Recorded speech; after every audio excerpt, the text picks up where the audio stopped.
नमस्कार. संवाद प्रतिवाद या आमच्या विशेष कार्यक्रमामध्ये आपल्या सगळ्यांचं मनापासून स्वागत. गेल्या आठवडाभर कोल्हापुरातला एक विषय प्रचंड चर्चेत आहे, तो म्हणजे मानवी वस्तीमध्ये गव्याचा वावर. खरं तर हा काही पहिला प्रकार नाही आहे. यापूर्वी सुद्धा कोल्हापूर शहराच्या आसपास उपनगरांमध्ये आणि ग्रामीण भागामध्ये गव्याचं अस्तित्व किंवा गव्याचा वावर दिसून आलेला आहे. इतकंच काय तर काही वर्षांपूर्वी 1 जानेवारीला कोल्हापुरातल्या रुईकर कॉलनी परिसरामध्ये एक बिबट्या आला होता. मानवी वस्तीमध्ये ज्या वेळेला असे वन्य प्राणी येतात त्यावेळी साहजिकच संपूर्ण जनजीवन विस्कळीत होतं, खळबळ उडत होती, लोकांच्यामध्ये भीतीचं वातावरण असतं. पण ही परिस्थिती का निर्माण झाली आहे? 2 दिवसापूर्वी भुयेवाडीतल्या एका तरुणाला आपला जीव गमवावा लागला. गव्यानं धडक दिली आणि तरुण मुलगा गेला. आज वन्य प्राणी आणि माणूस यांच्यातील संघर्ष दिवसेंदिवस वाढत चाललाय. मग हे वन्य प्राणी मानवी वस्तीवरती अतिक्रमण करतायत की माणूस त्यांच्या अधिवासात अतिक्रमण करतोय, हा पुन्हा एक वेगळा प्रश्न आहे. या सगळ्या पार्श्वभूमीवरती मला जाणून घ्यायचे, समजून जायचे की याच्यावरती सोल्युशन काय. म्हणजे एक तर एखाद्या कुठल्या तरी व्यक्तीचा मृत्यू किंवा मग त्या प्राण्याचा मृत्यू, इथंच ही शोकांतिका येऊन थांबते. या सगळ्यात आपण पुढे जाणार आहोत की नाही, वनविभाग नेमकं काय करतंय, वनविभागाची काय कामं आहेत, शेतकऱ्यांचे प्रश्न काय आहेत. कारण ज्या पद्धतीनं वन्य प्राण्यांकडून शेती पिकांचं नुकसान होतं त्याला जबाबदार कोण, नुकसान भरपाईच्या घोषणा होतात पण तेवढी नुकसान भरपाई प्रत्यक्षात मिळते का, आणि सगळ्यात महत्त्वाचं म्हणजे माणूस आणि वन्यजीव यांच्यामधली जी काही एक साखळी आहे ती व्यवस्थित चालू राहणार आहे की नाही. आज या विषयावरती चर्चा करण्यासाठी आमच्या स्टुडिओत मी 3 जणांना बोलवलं आहे. मी सुरुवातीला स्वागत करतो राज्य वन्यजीव महामंडळाचे सदस्य असलेले सुहास वायंगणकर यांचं. नमस्ते. त्याचबरोबर गेली कित्येक वर्ष राधानगरी तालुक्यामध्ये बायसन नेचर क्लबच्या माध्यमातून काम करणारे सम्राट केरकर. आणि शेतकऱ्यांचे प्रतिनिधी म्हणून शेतकरी संघटनेच्या युवा आघाडीचे जिल्हाध्यक्ष अजित पवार. तिघांचंही स्वागत आहे. सुरुवातीला म्हटलं तसं वायंगणकर सर, मी तुमच्यापासून सुरुवात करणार आहे. कोल्हापूर जिल्ह्यामध्ये बिबट्या, गवा, हत्ती अशा पद्धतीच्या वन्यजीवांचा वावर बऱ्याचदा आढळून आलेला आहे. दुर्दैवानं अनेकदा त्या वन्यजीवांचा मृत्यू झालेला आहे.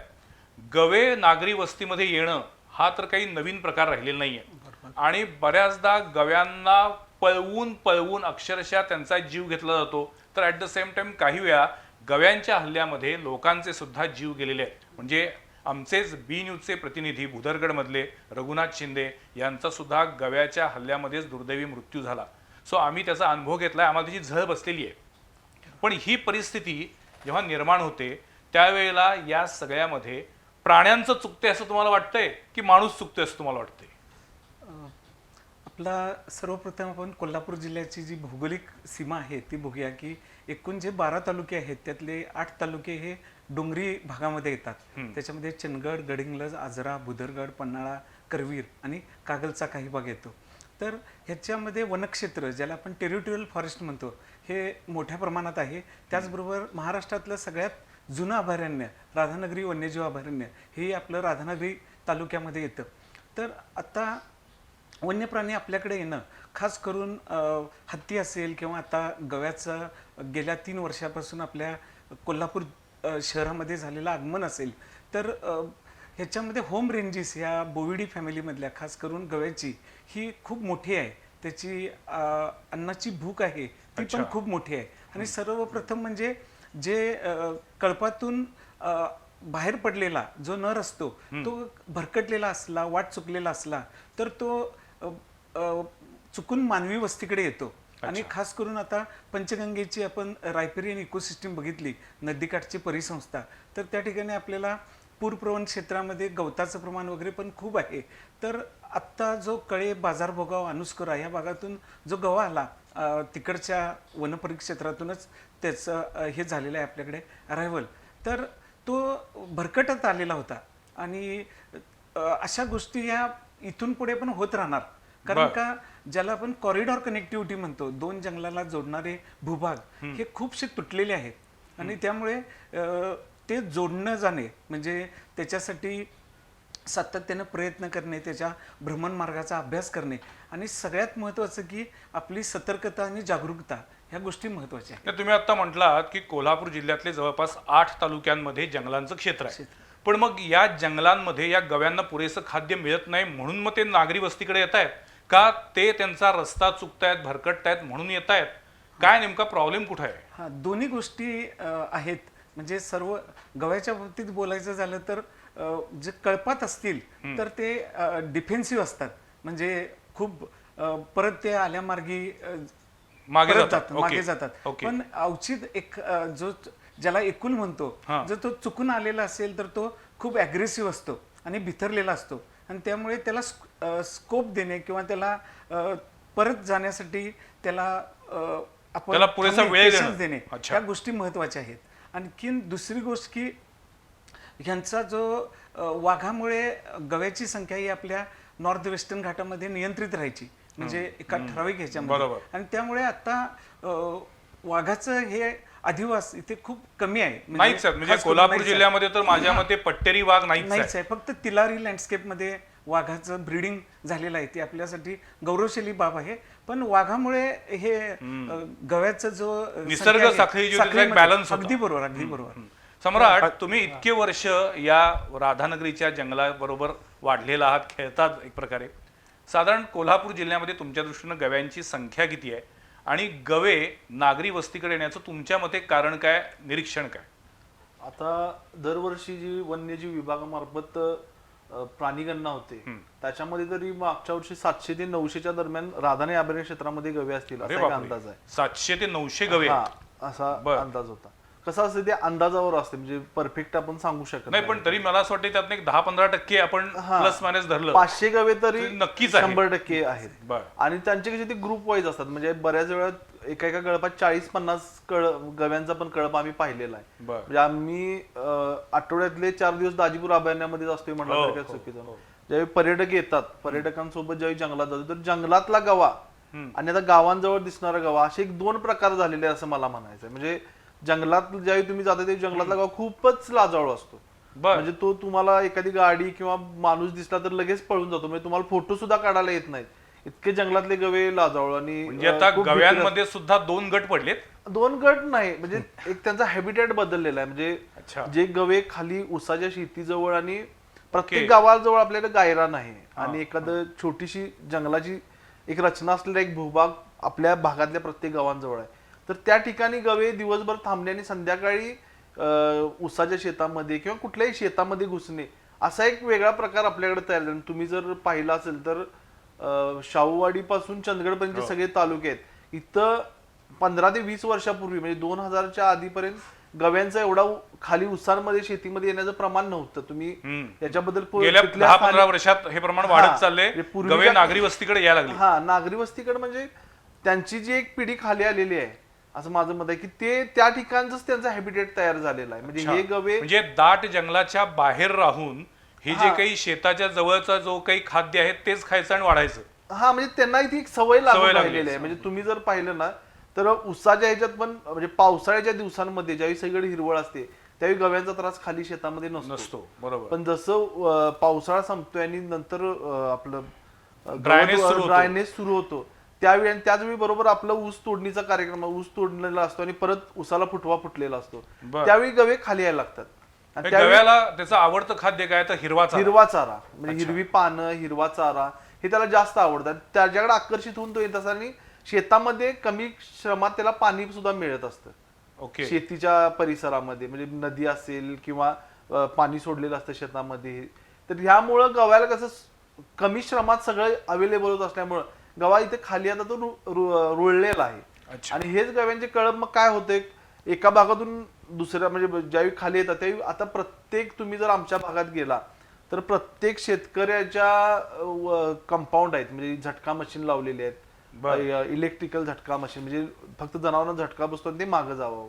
तर तसेच परत ज्यांच्याकडे काही त्यांची कपॅसिटी नाही ती लोक साड्या लावतात म्हणजे पूर्ण फेन्सिंग, साड्यांचं फेन्सिंग करतात जेणेयोगे गव्या येऊन शेतात येऊ नये. हा आहे. पण तोच गवा 4-5 फुटावरून सुद्धा उडी मारतो. म्हणजे तुम्हाला पटणार नाही पण 4 ते 5 फुटावरून पूर्ण वाढ झालेला गवा सुद्धा उडी मारून फेन्सिंगवरून उडी मारून आत गेलेला दिसतो. गव्याचं साधारण आयुष्य किती असतं? साधारण आयुष्य 15 ते 20 वर्ष आहे, पण एक गवा म्हणजे 30 वर्षापर्यंत पण जगल्याची उदाहरणं आहेत. कॅप्टिव्हिटीमध्ये 30 वर्ष जगलेला आणि पूर्ण वाढ झालेला गवा आपण जेव्हा म्हणतो तेव्हा त्याचं साधारण किती वय असतं? 8 ते 9 वर्षाच्या पुढे आपल्याला अल्फा मेल म्हणतो किंवा ज्याला ॲडल्ट म्हणतो तो असतो. ठीक आहे. आता अजित पवार, मी तुमच्याकडे येतो.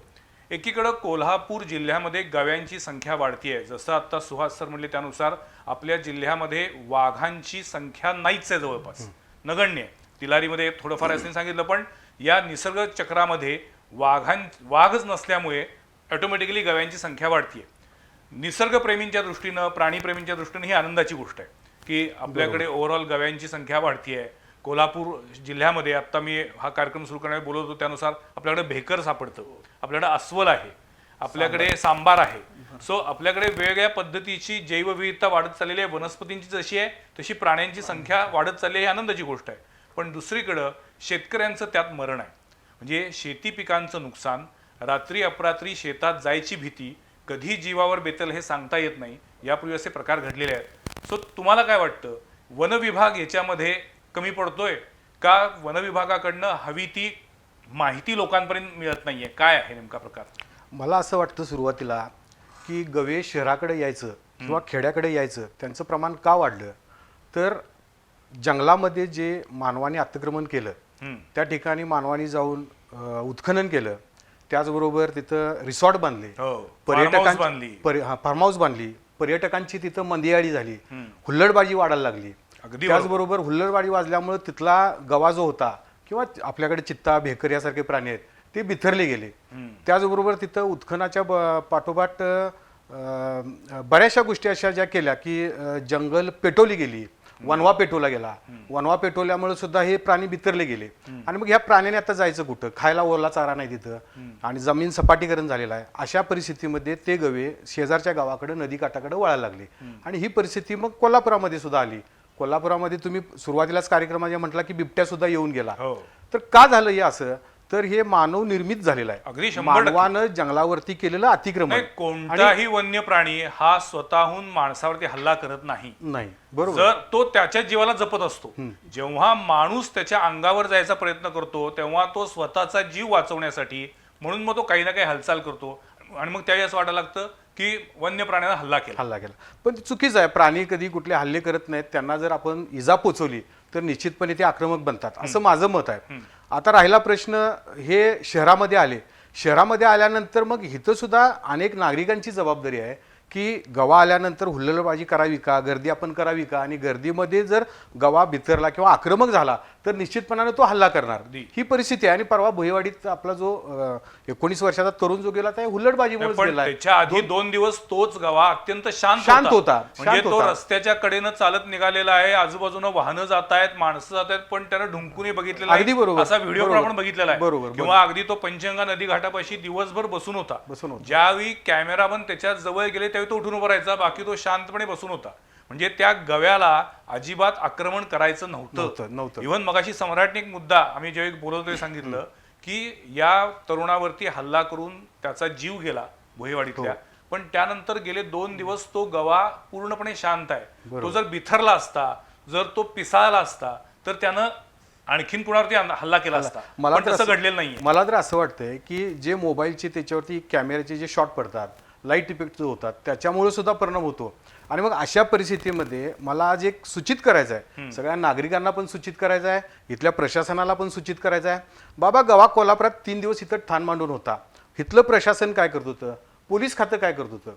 भले हुल्लडबाजी तरुण मंडळी गेली, बायका पोरं तिथं गेली, पण पोलीस प्रशासनातला एकही माणूस इकडे गेला नाही किती गर्दी हटवायला. नाही, अजित पवार साहेब पोलीस होते, वन विभागाचे कर्मचारी होते, आम्ही शूट माफ करा मला. फक्त एकच आहे की माणसांना त्यांची जबाबदारी अजूनही कळत हे वाक्य नक्कीच आहे. मोबाईल नावाचं जे काही उपकरण आहे ना ते फोडावं असं वाटतं मला अशावी. अगदी म्हणजे बरोबर. प्रत्येकाला तो फोटो काढायचा असतो, त्याचं शूटिंग करायचं असतं, काय करणार जवळ जायचं असतं त्याच्या. म्हणजे त्याच्याहून हाईट म्हणजे मूर्खपणा म्हणजे सेल्फी काढतात लोक. सेल्फी काढतात त्याच्यावर. काय म्हणायचं याच्यावरती? आणि म्हणजे ते शेवटी तो वन्य प्राणी आहे, तो काही पाळीव जनावर नाही आहे. त्याला जर आपण त्रास दिला तर ते आपल्या जीवावर बेतेल, हा कॉमन सेन्स आहे. अगदी बरोबर. म्हणजे कोणतीही दुर्घटना ही वाईट असते. आता जो काही ज्या तरुणाचा मृत्यू झालेला आहे, खोत यांच्या परिवारावरती जो काही दुःखाचा डोंगर आहे, त्याच्याबद्दल पूर्ण सहानुभूती आहे. पण त्या घटनेचं जर पोस्टमॉर्टम करायला गेलं तर आपल्याला असं दिसतं की त्याच्यामध्ये सुद्धा मानवी चुका आहेत का, ह्याचा विचार करायला पाहिजे. निश्चितपणानं सर मानवी चुका यामध्ये आहेत. कारण मी थोडंसं बोललो, कारण मला थोडंसं आकलन नव्हतं की पोलीस इथं पोचले होते. ठीक आहे, मग आता वन विभाग कुठं होता? आपलं कोल्हापूर क्षेत्र हे सह्याद्रीचं पठार, जसं वांगणकर किंवा सम्राट केरकर बोलले की शाहूवाडीपासून चंदगडपर्यंत हा सगळा परिसर आहे. मग समजा इथं जर एखादं त्यांना बेशुद्ध करायचं इंजेक्शन घ्यायचं झालं तर ते नागपूर किंवा कराडवरून का इथं मागवावं लागतं? कोल्हापूरमध्ये ह्या सुविधा का नाही आहेत? कोल्हापूरमध्ये सुविधा या निश्चितपणानं पाहिजेत. कारण आज गवा इथं आला किंवा एखादा वन्य प्राणी आला तर निश्चितपणानं 1 2 तासामध्ये त्याच्यावरती ती इफेक्ट झाला पाहिजे, प्रक्रिया त्याच्यावरती झाली पाहिजे की जेणेकरून त्याला बंदोबस्तामध्ये तिकडं जंगलामध्ये नेता येईल. मी एक मिनिट थांबवतो तुम्हाला. वांगणकर सर, मला तुम्हाला विचारायचंय, गव्यासारख्या धिप्पाड प्राण्याला अशा पद्धतीनं ट्रँक्युलायझर गन वापरून बेशुद्ध करणं आणि त्याला शिफ्ट करणं हे प्रॅक्टिकली शक्य आहे का? खूप अव्यवहार्य आहे. कारण त्याचं वजन 700 ते 1000 किलो, Exactly. 1 टनापर्यंत असतं. आणि सगळ्यात महत्त्वाचं की अगदी क्वचित घडणारी घटना असते. फक्त आपल्याला जसं चारू सरांनी सांगितलं की पर्यावरणीय साक्षरता ही खूप महत्त्वाची आहे. जसं की आपल्या घरात साप आल्यानंतर आपण 4 पावलं मागे येतो, आपण अलर्ट राहतो, तो विषारी आहे की बिनविषारी आहे. तसंच कोणताही वन्यजीव तो वन्यजीव आहे हे आपण लक्षात घेतलं पाहिजे. आणि त्याचबरोबर त्याला जिथं आहे त्याच ठिकाणी त्याला थांबू देणं आणि जिथे हुल्लडबाजी किंवा जसं सरांनी सांगितलं आरडाओरडा करायचा, कारण नसताना शिट्ट्या वाजवायच्या, ओरडायचं कशासाठी? म्हणजे कोणत्याही गावामध्ये गवा आल्यानंतरचं हे दृश्य आहे की विनाकारण आरडाओरडा करायचा आणि त्यात पुढं कोण? तर आमची सगळी तरुणाई. काही कामं नसतात, यायचं मोबाईलवरती फोटो काढायचे, शूटिंग काढायचं आणि जोर जोरात शिट्ट्या मारायच्या आणि ओरडायचं. अरे कशासाठी बाबा? तो गवा ज्या मार्गाने आलेला आहे, तो प्राणी ज्या मार्गाने आलेला आहे त्या मार्गाने तो परत जाऊ शकतो. तो शोधत 100% मेलिंग ह्याच्यावरून हा, परतीचा मार्ग तो शोधत असतो ना निश्चितपणानं. आता त्या दिवशीचा पण तुम्ही गवा पाहिला असेल तर तो सकाळी दिवसभर पंचंगीच्या जवळ हो होता, हो, पण तो तिथं ज्यावेळी कॅमेरामन गेल्यानंतरच तो उठलेला आहे. एक्झॅक्टली. म्हणजे जोपर्यंत माणूस त्याच्या जवळ जात नव्हता तोपर्यंत तो कुणालाही उपद्रव देत नव्हता. तो शांतपणे बसून होता. कदाचित तो बिचारा म्हणत पण असेल, ही कधी एकदा माणसं सगळी जात आहेत आणि मला माझ्या घरी परत कधी जाता येते. हा, आणि त्याच वेळी बरोबर नंतर त्याचं कसं झालं, तो हायवेला गेला, म्हणजे पन्हाळा रोडला गेला आणि तिकडून तो परत उतरून दुसऱ्या गावात गेला, म्हणजे भुयेवाडी त्या साईडला गेला. त्यावेळी त्या गावामध्ये सुद्धा, म्हणजे मी असं ऐकलेलं आहे की गावामध्ये सुद्धा सांगितलेलं की त्या भागात गवा आलेले जाऊ नका.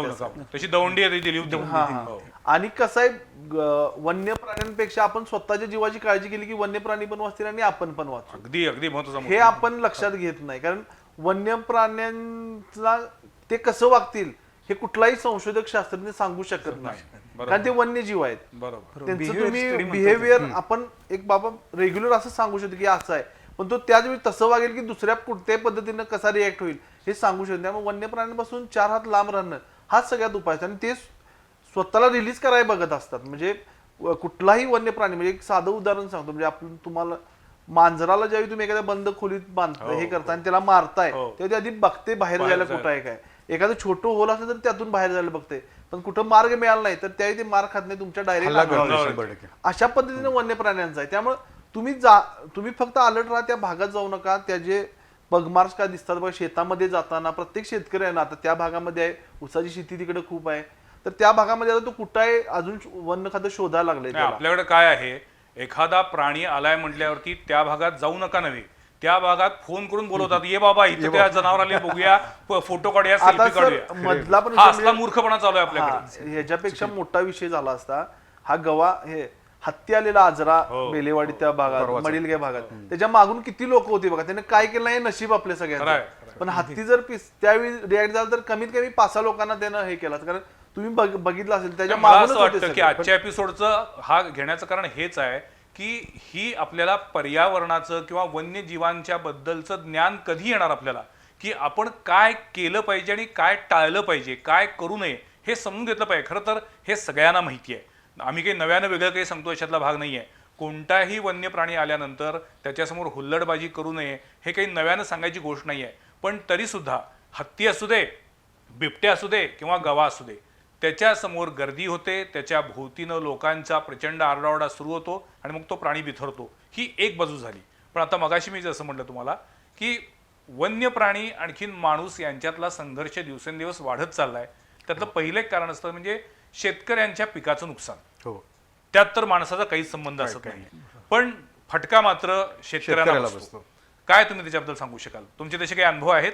आहेत, 100% आहेत. कारण मला आठवतंय काही वर्षापूर्वी निवडणुकीच्या कालावधीमध्ये भुदरगड तालुक्यातल्या शेतकऱ्यांनी अशी जाहीर मागणी केली होती की आम्हाला रानडुकरं मारायची परवानगी मिळावी म्हणून. परमिशन द्या म्हणून. हो, हो, मागितली होती तशी. आता परिस्थिती अशी झाली, जंगलातनं प्राणी जसा गावाकडे खाली यायला लागला तसं एक तर गव्यांचा आणि हत्तींचा आम्हाला त्रास आहे. त्यापासून भात शेतीचं, ऊस शेतीचं यात प्रचंड नुकसान याचं व्हायला लागलेलं आहे. वन विभाग आमच्याकडं पूर्णपणे दुर्लक्ष करते. आज जर नुकसान झालं तर मग त्याच्यावर तारीख पे तारीख जसे आपण म्हणत आलो आजपर्यंत कोर्टाच्या पायऱ्या, अशीच पद्धती सेंट्रल गव्हर्नमेंटची दिसते आणि आम्हाला ते वेळेत त्याची भरपाई मिळत नाही. अच्छा. हा एक महत्त्वाचा भाग आहे. 8-8 महिने, वर्षभर आम्हाला तिकडे ताणायला लागते. ही भरपाई सेंट्रल गव्हर्नमेंट देतं का? हो, वन का स्टेट गव्हर्नमेंट देतं?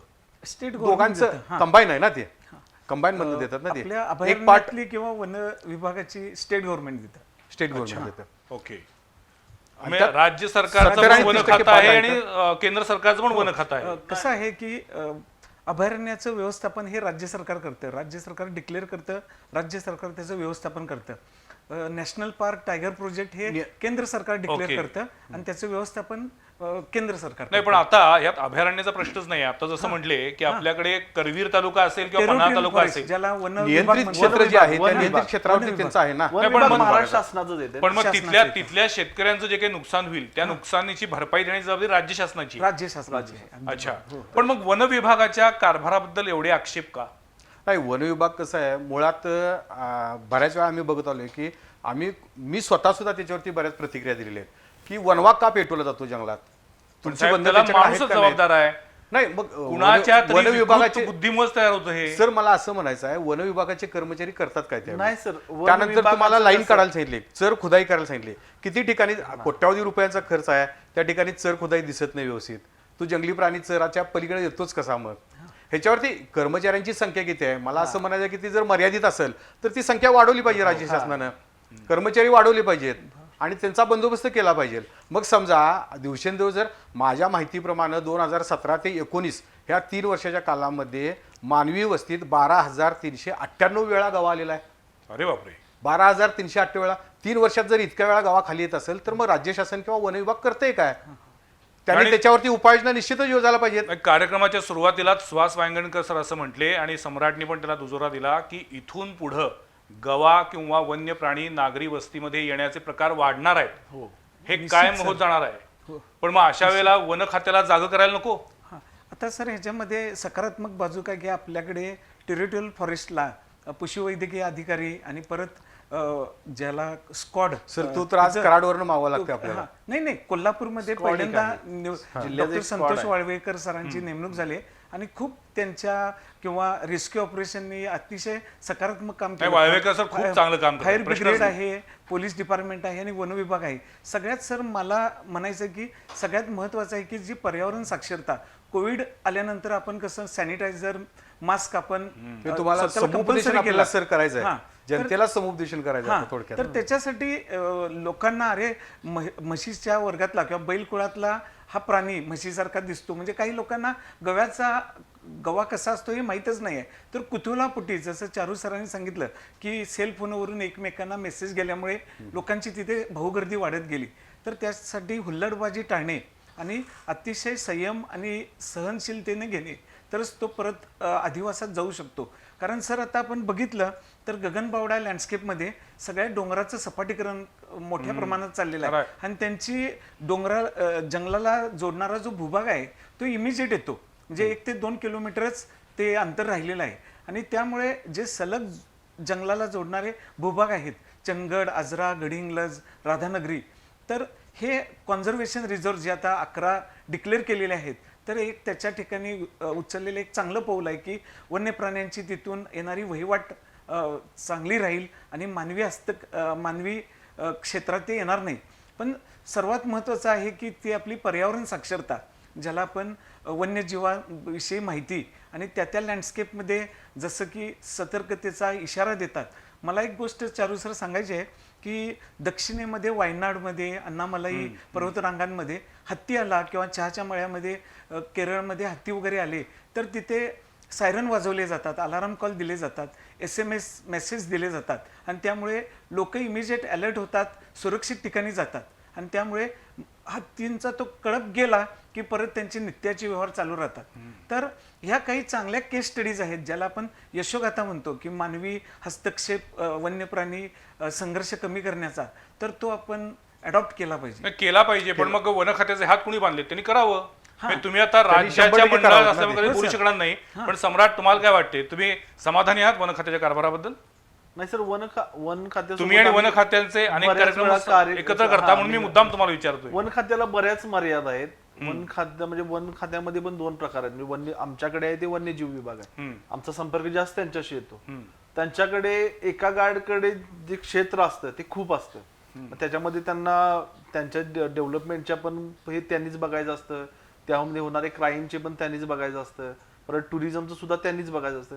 त्यामुळे वन खात्याला खूप मर्यादा आहेत आणि आपल्याकडे वन विभागाला म्हणाल तेवढे अजून फंडिंग म्हणजे अशा सर म्हणतात अशा प्रोजेक्टवर येत नाही. माझं असं मत आहे की गवे काय येतात आणि ह्याच्याबद्दल एखाद्या वन खाता असेल किंवा शिवाजी युनिव्हर्सिटी सारखी एखादी चांगली आपल्या इकडची संस्था असेल, यांनी प्रत्येक ठिकाणचं जाऊन एक सर्वे केला पाहिजे. का गवे येतात, गवे कुठून खाल्लेत आणि का असं हे व्हायला लागलेलं आहे. म्हणजे आता मध्ये एक विषय होता कारवीचा, तर आपल्याकडे कारवी वनस्पती जी पश्चिम घाटातच असते, त्या कारवी म्हणजे तिथले स्थानिक लोक बोलतात की कारवीचं जंगल वाढलं, म्हणजे कारवी वाढल्यामुळे गवताळ पूर्ण कमी झाली. अच्छा. आणि त्यामुळे गवे खाली यायला लागलेत असे तिथले स्थानिक लोक म्हणतात. जे जंगलातलं जे गव्यांचं नॅचरल खाद्य होतं म्हणजे ते गवताळ कमी होत पूर्ण गेलं, कमी होत गवत गेलं, कमी होत त्यामुळे गेलं, खाली त्यामुळे आलं. खाली यायला लागली. अच्छा. असं आलं. मग ही एखाद्याने भूमिका मांडली तर आमच्यासारखे तर दुसरं कोणतरी त्याला विरोध करते की असं नसते जंगलात. पण आपल्याला आधी वाईल्ड लाईफ मॅनेजमेंट जे जंगलाचं एक मॅनेजमेंट असतं ते आपल्या म्हणजे जसं कर्नाटकातील खूप चांगल्या पद्धतीने चालतं, तसं महाराष्ट्रात जर एक चांगल्या पद्धतीने जंगलांचं मॅनेजमेंट केलं तर प्राणी खाली येणारच नाहीत ना. आपल्याकडे तर काय त्याचं मॅनेजमेंटचा काही पत्ताच नाही. तुम्ही जर विचारला आणि शेतकऱ्यांचा आणखीन या वाईल्ड लाईफ मॅनेजमेंटचा तर दुरूनही संबंध येत नाही. काय शेतकरी संघटना का नाही प्रयत्न करत अशा पद्धतीचे उपक्रम घेण्याचे? केवळ प्रत्येक वेळेला फक्त ऊसाच्या भावासाठीच भांडायचं? नाही, आम्ही 100% त्याच्या तुमचं- पलीकडे जाऊन शेतकऱ्यांची संघटना म्हणून शेतकऱ्यांना अशा पद्धतीचं शिक्षण देणं, समुपदेशन करणं, हे पण काम करू शकता तुम्ही. सर आता सगळंच तुम्ही आमच्यावर सोपवा लागलात तर मग सगळं नाही आम्हाला असं सोपवत. म्हणायचं हाच मुद्दा नाही, नाही, सोपवतोय. हा मुद्दा घेऊया, 100% घेऊया, आम्ही काय त्याला नकार देत नाही.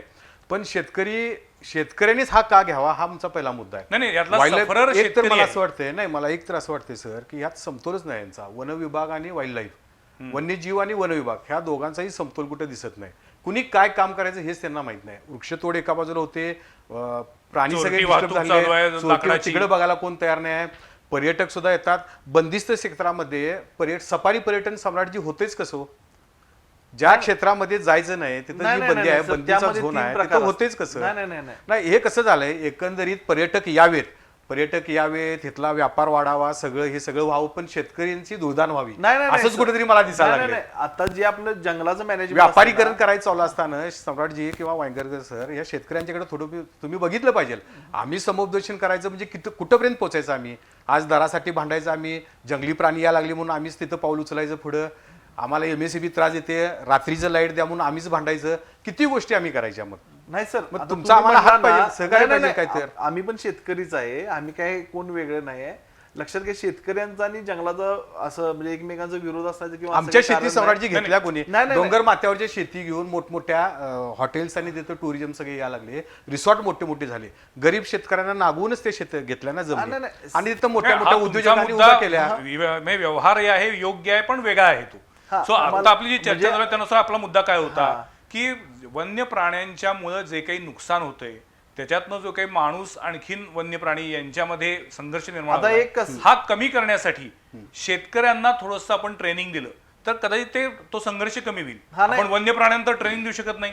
ट्रेनिंग कोणाला द्यावी? माणसालाच द्यायला पाहिजे. नाही सर, आता तुम्ही बोलला ना सर, अभयारण्य क्षेत्रामध्ये सुद्धा सगळ्या क्षेत्रांमध्ये पर्यटनाला परवानगी नाहीये. त्यांचे 3 प्रकार असतात, एक टुरिझम, एक बफर आणि एक कोर. त्यामध्ये टुरिझम मध्येच तेवढी आता म्हणजे एक 20 किलोमीटरचा जो ट्रॅक आहे तिथंच फक्त टुरिझम होते. बाकी पण कोणत्याही 20 किलोमीटरच्या अंतरावरती तुम्ही गेला टॉपला आता 20 किलोमीटर आहे आणि तिथं जर कर्णकर्कश हॉर तिथं जर नाही, शूटिंग तसं चाललं काही तर होत त्याच्या नाही. लाईट इफेक्टमुळे नाही, पुढच्या 10 नाही, किलोमीटरवरती सर, परिणाम होते सकाळी का नाही त्याचा सूर्योदयापासून Absolutely होत नाही. सूर्यास्तापर्यंतच त्यांची जी गाड्या जातात जंगल सफारी सफारी जाते. होते सूर्यास्तानंतर ते बंद होते. म्हणजे तुम्हाला एक सांगतो की तुम्हाला जंगलात गवे दिसत नाहीत. आणि इव्हन गाडी आता तुम्ही जंगलात जंगलात गेला गवे दिसत नाहीत म्हणजे म्हणजे एक तुम्हाला मी सांगतो एक 10,000 पर्यटक जर भेट देत असतील हा. तर त्यातले 2,000 लोकांना दाजीपूरच्या जंगलात गवा दिसला असेल. इतका तो शाळा असतो आणि इतका पण आतमध्ये म्हणजे असतोय. जंगलात गवे नाहीत, गवे येतात शहराच्या हा हद्दीवर. मग तेच सांगतोय हा मुद्दा आता तुम्ही महत्त्वाचा आहे. आता हो. म्हणजे पर्यटक आता हे कार्यक्रम पण बघत असणारे बरेच जण म्हणतील आम्ही दाजीपूरला गेलो आणि आम्हाला काहीच दिसलं नाही पण आम्हाला कोल्हापुरात गवा दिसला अशी परिस्थिती आहे. आणि तसंच आमच्या इकडे आता तुम्ही सांगितलं काळामोडी धरणाचा जो रोड आहे तिकडे रोज गवे दिसतात. म्हणजे पूर्वीच्या काळी गवे आली की आम्ही राधानगरीतनं आम्हाला जावा गवे बघायला मग रोज जायचे. आता एवढी सवय झाली लोक कोण त्यांच्याकडे बघत पण नाहीत. गवे सुद्धा गाड्या येत जात असतात गवे अजून सरत असतात. पण मग काळमवाडीच्या भागामध्ये गव्यांचा वावर वाढतोय, हा. राधानगरीतलं कमी होतोय, शहरी भागाकडे यायला लागलाय. याची काही शास्त्रीय कारणं शोधलीत का? तेच मी सांगायला माझं मत म्हणजे मध्ये आम्ही सांगितलं की कारवी आपल्या प्रदेशात आढळते. कारवीचं अनियंत्रित वाढ व्हायला लागली आहे. बरं. पूर्वीच्या काळी गावातली लोक त्या आजूबाजूच्या परिसरातली लोक पूर्वीच्या काळी खेड्यांमध्ये लोक सुद्धा जास्त होती त्या वाड्यांमध्ये. ती लोक म्हणजे प्रत्येक ठिकाणी लोक जाऊन कारवी जळणासाठी खूप कमी पण फेन्सिंगसाठी असेल घराच्या छतासाठी. छपरासाठी त्यांनी वापरत होती. त्यामुळे थोडं कारवीवर नियंत्रण लोक रोज जंगलात जात होती. म्हणजे असं म्हणतात की पूर्ण निर्मनुष्य जंगल नव्हतं. जंगलात सुद्धा लोक थोडं फार म्हणजे आपल्या भौतिक सुविधा घ्यायच्यासाठी जात होते. त्यामुळे एक मेंटेनन्स तिथं होतं. म्हणजे जंगलातल्या पायवाटा स्वच्छ राहत होत्या. प्राणी सुद्धा जास्त पायवाटेचा वापर करतात. नंतर पूर्णपणे आपण मनुष्य निर्बंध घातल्यानंतर आणि स्टील आणि सिमेंटच्या ह्याच्यामुळे आता कोण कारवी पण जास्त गावाकडे वापरत नाही. त्यामुळे कारवीची वाढ व्हायला लागली. आणि ज्यावेळी आम्ही असं सांगितलं त्यावेळी काही म्हणजे शिकलेले जे प्रतिष्ठित डॉक्टर आणि हे ह्या क्षेत्रातले होते झूलॉजिस्ट बॉयलॉजिस्ट याने आम्हाला विरोध केला की तुम्ही काय सांगता होय, कारण तुम्ही वेगळाच मुद्दा बोलायला लागलाय हा, हा. म्हणजे- मला आता प्रश्न पडला होता. पण मला कारवीची जे गवा हा मुख्यतः ग्रेझिंग आणि ब्राउझिंग करतो. म्हणजे ब्राउझिंग म्हणजे वरचे शेंडे खाणे. तर खुडायचा कारवी प्रयत्न. वनस्पतीचे जे कोवळ्या फॉर्म मधले हे आहेत शेंडे तो खातो. खूप ठिकाणी आपल्याला दिसून आले. म्हणजे ज्या आपल्याकडे 3-4 प्रजाती कारवीच्या आढळतात तर तो खाऊन त्याच्यावर नियंत्रण आवडतंच करतो. खाद्य हा. त्याचं कारवी. आणि हत्ती आणि गवा हा काही एक स्टेपल फूड म्हणून एकच हे खात नाही. तर बऱ्याचशा काही झाडांच्या साली खातात, काही फळं खातात, काही आहे त्याचा हिरवा चारा खाल्ला जातो की ज्याच्यामध्ये कॅल्शियमचं प्रमाण कमी असतं. ते जास्त इंटेक करतात की ज्याच्याकडून त्यांना अधिकाधिक त्यांच्या आहारामध्ये असतं आणि त्याच्या शोधार्थ ते त्या परिसरामध्ये फिरत असतात. कारवीमुळे गवताळ पूर्ण कमी झालं असं वाटत नाही का तुम्हाला? नाही, आता कसं आहे की जंगलाची एक सक्सेशनल ग्रोथ असते की निसर्ग त्याच्या पद्धतीने नियमन करत असतो. आपण त्याच्यामध्ये अँथ्रोपॉलॉजिक प्रेशर मानवी हस्तक्षेप केला की जंगलाचं संतुलन मुद्दा बिघडतं. आहे. जसं की आता एक्झॉटिक हे वीड आलेलं आहे युपॅटेरियम ओडोरॅटम, आपण त्याला पार्थेनियम हिस्टोकार्पस ज्याला आपण गाजर गवत म्हणतो किंवा रानमुडी म्हणतो. तर हे खरं आपलं बायोलॉजिकल वॉर आहे. तर त्याचं इरॅडिकेशन करणं महत्त्वाचं आहे. कारवी ही जगाच्या पाठीवर फक्त आपल्या वेस्टर्न घाटमध्ये हो, आणि फक्त श्रीलंका भागामध्ये सापडते. तर काही ग्रामीण आडाखे असतील पण त्याला माझं वैयक्तिक असं मत आहे की जंगलामध्ये ज्या वनस्पती वाढतात त्या नैसर्गिक वाढी ह्याच्याप्रमाणे त्याची वाढ होत असते. आणि त्याचा काही ना काही उपयोग असतो. हा सक्सेशन म्हणतो ना नाही, त्याप्रमाणे सर, होत मी असते. काढायचं म्हणत नाहीये. पूर्वीच्या काळी कारवीवर नियंत्रण होतं माणसं. मी तुम्हाला काय म्हणाला आता त्यांचं म्हणणं असं आहे की कारवीची अनियंत्रित वाढ झाली आहे त्यामुळं गवत उगवण्याचं प्रमाण कमी यायला लागलेलं आहे. आणि हे एक चक्र तयार झाल्यामुळं गव्यांचा जो त्यांना जे काही नॅचरल ग्रास तिथं मिळत होतं, खाद्य जे उपलब्ध व्हायचं ते कमी होत चाललेलं कमी आहे. होत आपण आता चाललं. दुसऱ्या मुद्द्याकडे वळूया. मला सगळ्यात एक विचारायचंय, मला माहित नाही म्हणून विचारतोय. ज्या पद्धतीनं शेताला कंपाऊंड घातलं जातं त्या पद्धतीनं अभयारण्यांना कंपाऊंड घातलं घालू शकत नाही. नाही, मग कॉरिडॉर त्यांचे कट होतात ना. हा. हे सरांनी मगाशी जे सांगितलं पण मग तो एक विशिष्ट तेवढा कॉरिडॉर प्रोडक्ट म्हणजे जेणेकरून हे सगळे वन्य प्राणी जे काही आता मानवी वस्तीकडे यायला लागलेले आहेत त्यांना रोखायचं असेल तर काय करायचं? तेच म्हणजे आता आपला आजच्या चर्चेचा मूळ उद्देश हा, हाच नाही, होता नाही, की सर. प्राणी आणखीन माणूस यांच्यामधला सुसंवाद कसा वाढेल. एक तर मग सुरुवातीला म्हटलं की एक तर प्राणी मरतो नाहीतर माणूस मरतो. ह्याच्यातनं आउटपुट काय? कारण हे असे अनेक घटना घडलेल्या आहेत आणि बऱ्याचदा आता आपण गव्यासारखा एवढा धिप्पाड प्राणी, पण हे सगळ्यांना माहिती आहे की त्याचं हृदय खूप छोटं असतं, कमकुवत असतं. तो खूप काळ अखंड वेगानं पळू शकत नाही. आणि त्यामुळे तो दमतो आणि हार्ट अटॅकनं बऱ्याचदा मरतो तो. अशी अनेक उदाहरणं आहेत. माणसाला कितीही आपण समजावून सांगितलं तरी मोबाईलवरती फोटो काढायचं, हुल्लडबाजी करायचं काही कमी येत नाहीये. कमी यावं अशी इच्छा आहे, प्रार्थना आहे, जेणेकरून अशा पद्धतीचे परवासारखे दुर्दैवी प्रसंग उद्भवणार नाहीत, लोकांचा जीव जाणार नाही. पण याला कुणावर तरी एकाला जबाबदार ठरवून आपल्याला बाहेर पडता येणार नाही आहे. तर हे याच्याबद्दल सुरुवातीला असं म्हटलं की लोकशिक्षणातून, प्रबोधनातून आणि अशा पद्धतीच्या चर्चेतून लोकांना कळलं पाहिजे की आपलं काय चुकतंय ते. बरोबर सर. आता ह्याच्यामध्ये आपल्याला सगळ्यात महत्त्वाचं मेडो डेव्हलपमेंट, ज्याला आपण कुरण व्यवस्थापन म्हणतो, तर त्याच्यासारख्या ज्या ग्रासी स्पीसीस आहेत त्या आता हर्बिओरासाठी म्हणजे तृणभक्षी प्राण्यांसाठी, तर तो एक भाग ज्याला सम्राटजी पळंज म्हटलं जातं आपल्या भागामध्ये, तर ते अबाधित ठेवणे. आणखीन दुसरं आहे की बरेचसे नैसर्गिक झरे ज्याला आपण नॅचरल स्ट्रीम्स म्हणतो, जिथे पाणवठे आहेत ते रिज्युनेट करणे, साफ करणे. त्याच्यानंतर आता परत डिसेंबर, जानेवारी, फेब्रुवारी महिन्यामध्ये वनवे लागण्याचं प्रमाण पण मोठ्या प्रमाणात वाढतं. तर त्याच्यासाठी आपल्याला जे रेस्क्यू स्क्वॉड आहे किंवा स्थानिक तरुणांचा सहभाग आहे, कारण हे फक्त एकट्या वनविभागाचं काम नाही, तर तिथल्या स्थानिक लोकांना किंवा युवकांना आपण हाताशी धरून एक लोकसहभागातून हे काम चांगल्या पद्धतीनं करू शकतो. आणि परत एकदा मला म्हणायचं आहे की आपल्याला जितकं पर्यावरण शिक्षण आपल्या शालेय अभ्यासक्रमामध्ये अंतर्भूत केलेलं आहे, कारण त्याला सायन्स ऑफ सर्व्हायव्हल म्हणजे आपल्या जगण्या मरण्याचं शास्त्र म्हणून संबोधलं जातं, तर तो विषय सिम्प्लिफाय करून जंगलाच्या किंवा ह्या पेरिफेरल एरियातल्या गावांमध्ये आपल्याला सातत्यानं लोकशिक्षण केलं तर याची तीव्रता निश्चितच कमी होऊ शकेल.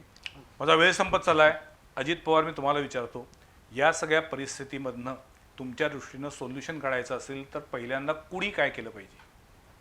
मला असं वाटतं की सगळ्यात पहिल्यांदा लोकप्रतिनिधींनी बैठक घ्यावी.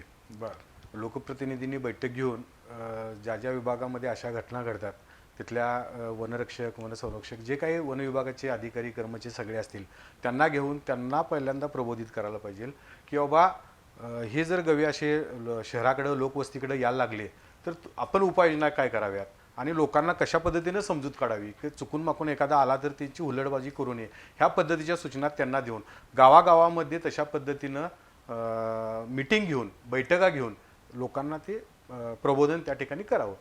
सम्राट, तुमचं काय मत आहे, काय करावं? आता ह्यामध्ये सर वन्य प्राण्यांचं आणि ह्याच्यामध्ये जर करायचं कुणी असेल तर ते स्वतःच प्रत्येकाने करायचं आहे. कारण वन्य प्राणी आल्यानंतर तिकडं न गेलेलं बरं. आणि जवळजवळ वन विभाग असेल, पोलीस प्रशासन असेल, ग्रामपंचायत असेल किंवा त्या ठिकाणची सक्षम जी सरकारी व्यवस्था असेल त्यांना कळवावं. म्हणजे ती त्यांच्या पद्धतीनं NGOना घेऊन त्यांना रिस्क्यू करायचं ते काम चालू करतील. आपण स्वतः गेलो तर आपला जीव धोक्यात असतोच आणि त्याच्यासोबत म्हणजे एखादा जीव गेला तर त्याच्या मागच्या संसाराच्याने किती हे होते सगळ्यांनी आता परवाच बघितलंय. त्या आई वडिलांना किती त्याचा त्रास होत असेल.